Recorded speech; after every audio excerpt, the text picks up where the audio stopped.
O, jis gražus. Tas kitas taip pat nieko. Jis specialiai pasiruošė. Pavydė? Aš jokių būdų. Tu mūsų priešininkas?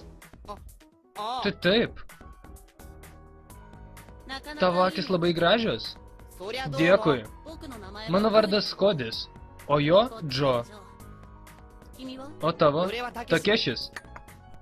Aišku. Vadinasi, tu išrinktasis karys? Tikriausiai, bent jau man taip sakė. Džo, ar laimėtum prieš šį karį? Na, aš iš tavęs nieko daugiau nesitikiu. Supratau. Velnias atrodo stiprus priešininkas. Jei galva pirmas ėjimas mano, jei uodega tavo.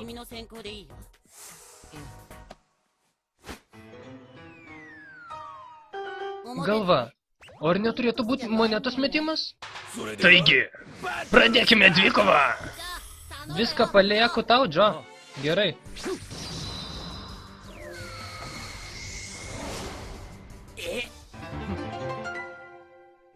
Kas per... Vėl tas kostiumas. Kažką netai padariau? Dieve mano, tu visą dėvi keistus rūbus. Puolu?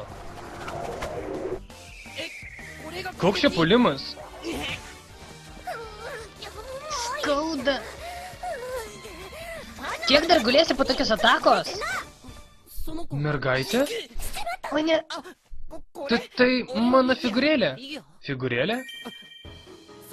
Taip, toks mano hobis. Ar ji nemela? Nors jos krūtinė nėra labai didelė. Žiūrėk, kali tik kvaily. Atrodo, kad jis sujudėjo. Tai todėl, kad jį ką tik pagaminta ir gali keisti stovėseną. Ei, Ką? atsistokė keletą gražių stovėsenų. Gražių stovėsenų? Figūrėlė ką tik kalbėjo? Kodėl aš tai turiu daryti? Visada supyksta.